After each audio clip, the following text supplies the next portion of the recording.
Salve, salve galera, aqui é o professor Douglas Fontes. Mais um vídeo para o nosso canalzinho, mais um vídeo para a galerinha do curso de Direito da Unifev, em especial para a turminha do 8º período. Turma, tudo no diminutivo, porém esse tema é grande, esse tema é muito gostoso. Estamos aqui na parte final do assunto recursos, né? Finalzinho do semestre, mas esse recurso não é recurso. Revisão criminal não é recurso. A revisão criminal, pessoal, ela é uma ação autônoma. Vocês vão começar a falar da revisão criminal ali no artigo 621, né? Onde está lá? Está aqui, a revisão dos processos findos será admitida. Ponto. 1, 2 e 3. Tá lá. Mas basicamente, pessoal, a revisão criminal, ela busca o reexame de uma decisão que já transitou em julgado no processo penal. E lembrem, via de regra, no processo penal, existe o trânsito em julgado formal, porque materialmente você pode modificar essa decisão a qualquer momento com a revisão criminal. E sempre beneficiando o sentenciado. Não existe revisão criminal pró-acusação, sempre pró-réu. Por quê? Porque é assim que funciona, até porque é justo. Se eu tenho uma decisão condenatória e eu demonstro a injustiça, eu posso vir a buscar a justiça. Do outro lado, infelizmente a justiça falhou. Como natureza jurídica, ela é tida como uma ação de conhecimento, porém eu não posso produzir provas na revisão criminal. Eu já tenho que levar as provas pré-constituídas. Ela é uma ação que se origina diretamente no tribunal, tá ok? E com um detalhe, se eu tenho interesse de produzir novas provas, eu tenho que interpor em primeira instância uma cautelar de antecipação de provas, uma medida cautelar onde, por exemplo, surgiu uma testemunha onde, digamos, ela vai trazer uma prova nova que modifica totalmente o contexto fático. Eu vou lá em primeira instância e faço uma cautelar de antecipação de provas. E, por exemplo, no artigo 621, inciso 1, quando a sentença condenatória for contrária ao texto expresso da lei penal ou evidência dos autos. Se eu demonstrar isso, eu posso efetivamente propor uma revisão criminal. Item 2, quando a sentença condenatória se fundar em depoimentos, exames ou documentos comprovadamente falsos. Por isso que eu posso fazer uma cautelar de antecipação de prova. Pode surgir um novo tipo de exame, onde demonstra que aquele documento é falso, ou uma nova testemunha, né? No caso do item 3, quando após a sentença se descobrirem novas provas de inocência do condenado ou circunstância que determine ou autorize diminuição especial da pena. E nós temos casos icônicos no sistema processual brasileiro, onde a revisão criminal foi utilizada para absolver pessoas que comprovadamente foram inocentes. Principalmente eu vejo muito isso em casos de crimes sexuais. Eu particularmente já utilizei em diversas esferas. Já utilizei em crimes de tráfico de drogas, crimes sexuais, crimes contra o patrimônio e assim vai. Muitas vezes você utiliza e a revisão criminal acaba funcionando para que você corrija uma dosimetria da pena errada, uma falha na interpretação da norma, entendeu? Ou uma nova visão jurídica sobre aquele assunto. Apesar que esse não é um tema pacífico na jurisprudência. Até porque é pacífico sim, que a revisão criminal ela não serve como uma segunda apelação. Ela é uma ação de conhecimento, porém ela tem que inovar no sistema jurídico, ok?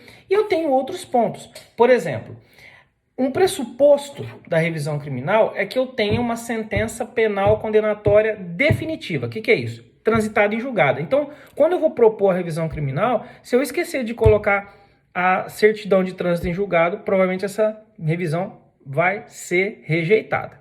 Outra coisa, quem são os legitimados para propor essa revisão criminal? Primeiro, o seu sentenciado e o seu procurador. E no caso de morte desse sentenciado, por exemplo, a pessoa já faleceu, tá?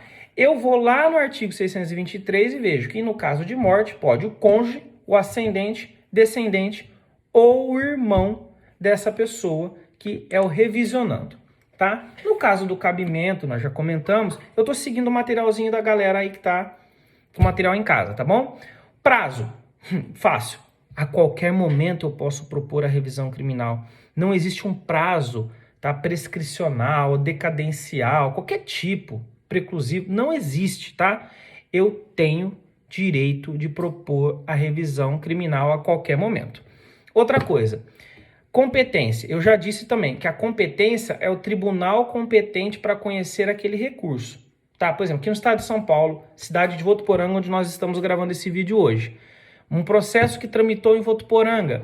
Não importa se o processo, a apelação foi julgada em São Paulo, recurso especial no STJ, não importa. A revisão criminal vai ser no Tribunal de Justiça de São Paulo. Tudo bem?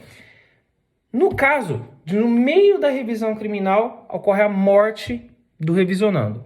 Pode ter sim a substituição processual, onde vai ser nomeado um curador para responder aquela revisão, para seguir com aquela revisão. A decisão da revisão criminal, ela pode alterar a classificação da infração. No caso dos crimes sexuais, isso é muito comum acontecer, quando é procedente, lógico. Absolver o sentenciado, modificar a pena, dosimetria da pena também é muito comum acontecer. Pode anular o processo ou comprovar um vício processual.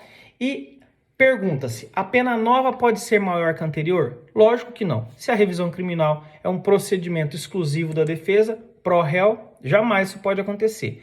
Outra coisa, a decisão pode ser extra petita? Pode. Se for para beneficiar o réu, pode sim. E os efeitos dessa decisão? Lá no artigo 627. Primeira coisa, vai restabelecer os direitos perdidos. Todos os direitos foram perdidos, direitos políticos. A pessoa vai ter o nome dela retirado do rol dos culpados, ela vai ser reconhecidamente primária, né, se ela tiver essa condição. E é possível também o reconhecimento a uma indenização, se for requerido na própria revisão criminal, ou a pessoa pode propor uma ação civil depois reparatória, se ela comprovar que ela tem direito a essa reparação.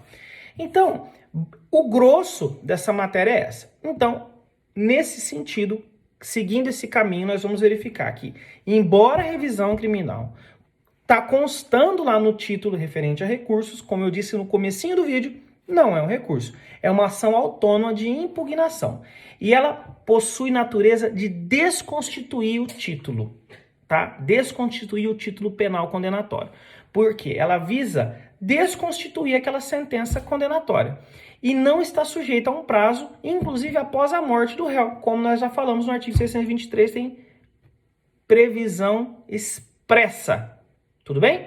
Só que temos um cuidado. Olha, a jurisprudência, tá, entende que apesar do disposto no artigo 623, não pode o réu ajuizar a revisão criminal sem estar assistido por advogado, não tendo sido recepcionado esse artigo no que tange a essa possibilidade, tá bom? Então, uma questão muito controversa é a possibilidade do réu propor a revisão criminal sem advogado. Hoje a jurisprudência é pacífica que é necessário advogado.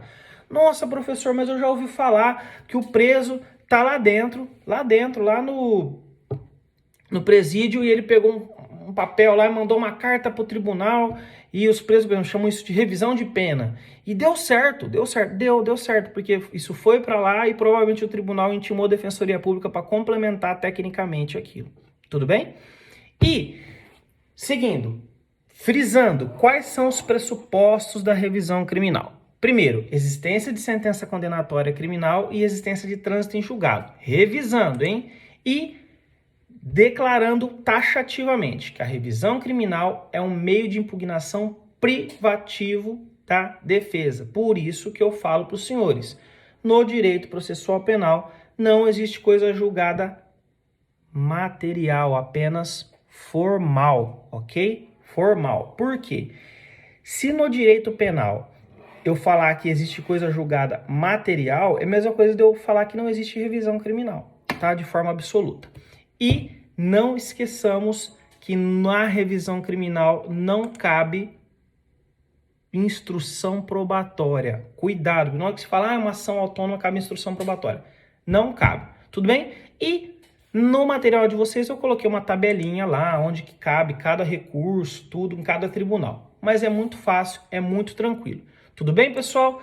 Esse é o assunto, esse é o tema de hoje. Nós nos vemos no Teams. Qualquer dúvida, Só bater na porta lá no chat. Beijão, até mais.